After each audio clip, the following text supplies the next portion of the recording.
Hello students,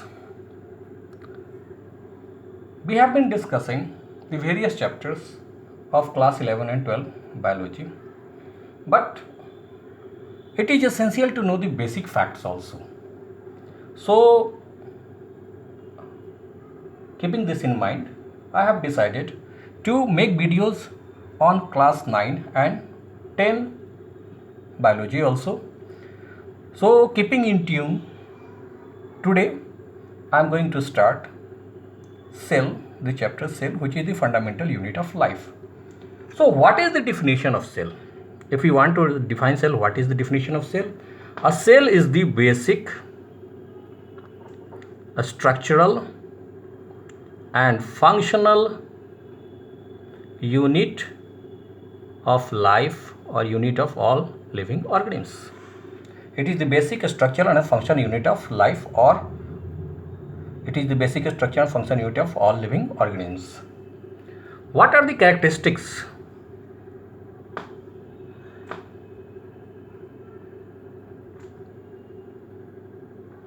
What are the characteristics of cell? Cells are the building blocks. Cells are the building blocks of all organisms. Cells make tissues, tissues organs, organ system. So cells are the building blocks of all living organisms. A cell can live independently. It can live independently itself. It can have independent existence. A unicellular cell also. That means organisms having a single cell also. That particular cell has the ability to perform all basic activities, all necessary basic functions, all basic functions.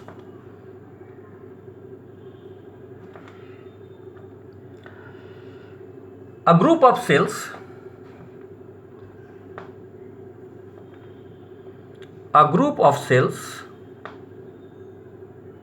they form tissues. Tissues form organs, an organ forms organ system, and afterwards a fully grown organ comes into existence. So what are the characteristics of cells? Cells are the building blocks of living organisms. A cell, a singular cell, can also live independently and it can perform all the basic functions. A group of cells form tissues, tissues form organs, and the organs organ system. Now let us know about discovery of the cell. How was cell discovered and all the facts related to its discovery. As a matter of fact, cell was first discovered by Robert Hooke. Who was Hooke? He was a British scientist or English scientist, and he discovered the cell in 1665. How did he discover the cell? While examining cork, when he was examining cork, what did he find? He found honeycomb-like structures in it, and these resembled the monasteries, which had little rooms. So he named them cell, or which means a little room. So Robert Hooke discovered cell in 1665. Was an English scientist or British scientist. When he was examining the cork, what is cork? It's a substance obtained from the bark of a tree. He found that there were honeycomb structures in it, and it resembled like that of the monasteries, which had little rooms or small rooms. So he named that particular thing cell, which means a little room. Robert Hooke had discovered only the dead cells. What had he discovered? He had only discovered the dead cells. The bark of a tree, it is a dead cell. So now it was the turn of someone else to discover the living cells. Who was he? It was A.V. Leeuwenhoek. A.V. Leeuwenhoek. From where did he belong? He was a Dutch scientist. He was a Dutch scientist. and he at first discovered the free living cells. Where? In the water of pond. So Emil Leeuwenhoek, who was a Dutch scientist, he at first discovered the free living cells in pond water. Robert Hooke had discovered the dead cells. Robert Brown, who was a Scottish botanist, he discovered the nucleus in plant cells. What did he discover? He discovered the nucleus in plant cells. So Robert Brown, who was a Scottish botanist, he discovered the nucleus in plant cells. J.E. Purkinje, who was a Czech botanist,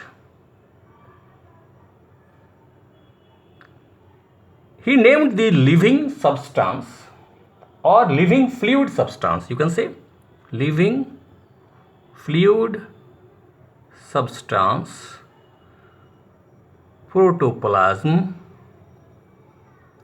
So J.E. Purkinje coined a new term, protoplasm, for the living fluid substance.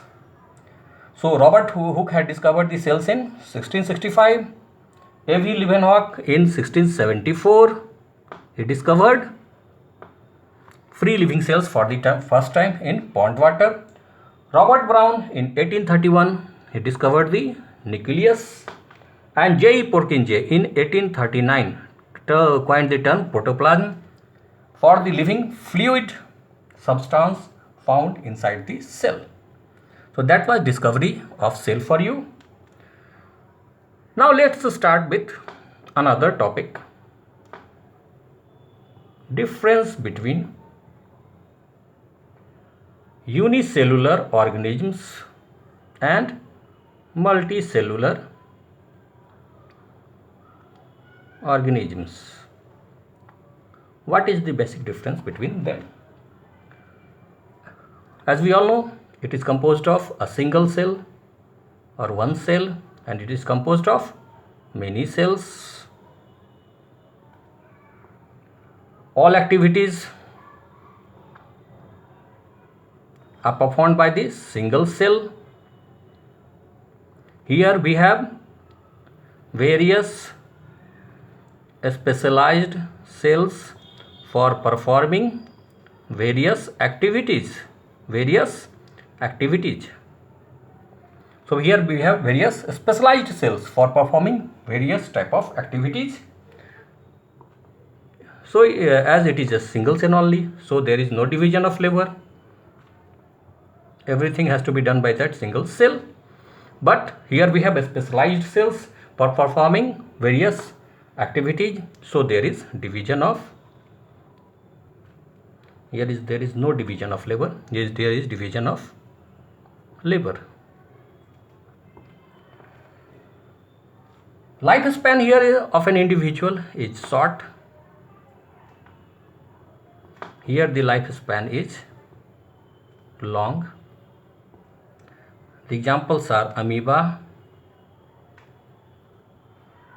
paramecium, yeast is also unicellular fungus, cat, dog,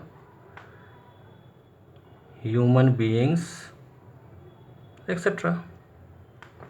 So what is the difference between unicellular and multicellular organisms? It is composed of a single cell, it is composed of many cells, and all the activities are performed by a single cell. Here various activities are performed by various specialized cells who perform various cells. There is no division in labor. There is no division of labor because all the activities are performed by a single cell. There is division of labor, and there are specialized organs for performing various activities.